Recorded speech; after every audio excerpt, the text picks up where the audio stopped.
श्री स्वामी समर्थ. नमस्कार, स्वागत आहे तुमचं मायाज इनोव्हेशन्स चॅनलमध्ये. मित्रांनो, कोणतीही घटना घडण्यापूर्वी त्याचे काही आपल्याला संकेत मिळत असतात.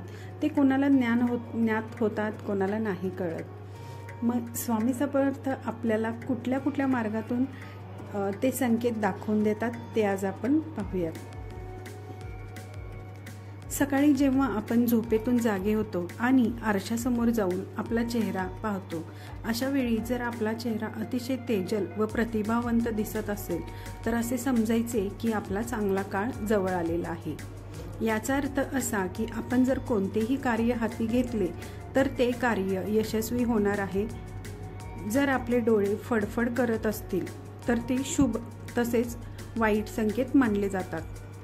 पुरुषांसाठी उजवा डोळा फडकणे शुभ मानले जाते, तर महिलांसाठी डावा डोळा फडकणे शुभ मानले जाते. जर आपला शुभ डोळा फडफडतो त्या दिवशी नक्कीच काहीतरी चांगली बातमी असते असे मानले जाते. जर समजा आपल्या दाराजवळ गायीने तोंड वर करून जर हमरत असेल तर ते सुद्धा शुभ संकेत मानले जातात. याचा अर्थ आपल्याला नक्कीच एखादी चांगली बातमी ऐकायला मिळणार आहे असे म्हटले जाते. त्याचबरोबर जर समजा मांजरीने आपल्या घरामध्ये पिल्लांना जन्म दिला असेल तर ते शुभ धनाचे चांगले प्रतीक मानले जाते. माकडाने एखाद्या फळाचे तसेच फळ खाऊन आपल्या घरामध्ये त्याची बी टाकल्यास याचा अर्थ आपल्याला धनलाभ होणार आहे असा अर्थ होतो. ज्या घरामध्ये काळ्या मुंग्या छतावर व भिंतीवर फिरत असतात त्या घरांमध्ये प्रगती खूप मोठ्या वेगाने होत असते. जर एकाच ठिकाणी काळ्या मुंग्या आपल्याला जमलेल्या दिसल्यास अशा वेळी आपल्याला धनलाभ होण्याची सुद्धा शुभ संकेत मानले जातात. अचानक कोणत्याही मार्गाने आपल्याकडे पैसे येतात. त्याचबरोबर जर रात्री गायीचा हंबरण्याचा आवाज ऐकू आला तर हा आवाज सुद्धा शुभ मानला जातो. जर घरामध्ये कबुतरांनी घरटे तयार केले तर हे सुद्धा शुभ संकेत मानले जातात. घरामध्ये मोर व निळखंड पक्षी जर आला तर हे सुद्धा शुभ संकेत मानले जातात. जर तुम्हाला स्वप्नामध्ये स्वच्छ पाणी दिसले तरी याचा अर्थ तुम्हाला लवकरच धनलाभ होणार आहे. आपण कपडे बदलताना आपल्या खिशातून पैसे पडणे हे सुद्धा शुभ संकेत मानले जातात. जर आपण बाहेर जाताना आपल्याला एखादी कोळी जाळी विणताना दिसली तर आपण जे कार्य करण्यास बाहेर जात आहोत ते कार्य पूर्णपणे यशस्वी होईलच असा याचा अर्थ होतो. आपण बाहेर जाताना एखादा पक्षी आपल्याला समोर येऊन बसला आणि पंख न हलवता तसाच जर बसलेला असेल तर याचा अर्थ आपल्याला मनातील इच्छा लवकरच पूर्ण होणार आहे.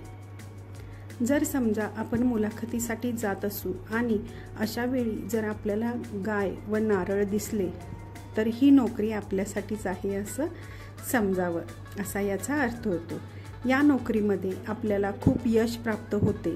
त्याचबरोबर जर आपल्याला स्वप्नामध्ये हिरवी झाडे, हिरवे गवत तसेच हिरव्या झाडांच्या बाजूला पाण्याचा स्रोत दिसला तर आपल्या इच्छा लवकरच पूर्ण होणार आहेत असा याचा अर्थ होतो व आपल्या जीवनामध्ये धनलाभ होणार आहे हे सुद्धा मानले जाते. देवपूजा करताना आपण देवांना वाहिलेली फुले व पाणी अचानक आपल्यासमोर पडले तर याचा अर्थ असा होतो की आपल्याला व आपली पूजा मान्य केलेली आहे. जर आपण लग्नाची बोलणी करताना व मुलगी किंवा मुलगा पाहताना जर आपण जात असून आणि रस्त्यावर आपल्याला एखाद्या लाल रंगाची साडी नेसलेली महिला तसेच शृंगार करून असलेली महिला जर दिसली तर हेच तर निश्चित होते. याचा अर्थ असा की आपलं काम हे होणार आहे. आणि त्याचबरोबर जर आपण परीक्षेला जाताना अचानक आपल्यासमोर एखादी फूल पडले असेल तर आपल्याला ती परीक्षा अगदी सोपी जाणार आहे असे मानले जाते. तर मित्रांनो, आजचा हा स्वामी संदेश आवडला असेल तर व्हिडिओला लाईक करा आणि चॅनलवरती नवीन असाल तर चॅनलला लगेच सबस्क्राईब देखील करा. आणि हो, कमेंटमध्ये श्री स्वामी समर्थ लिहायला नका विसरू.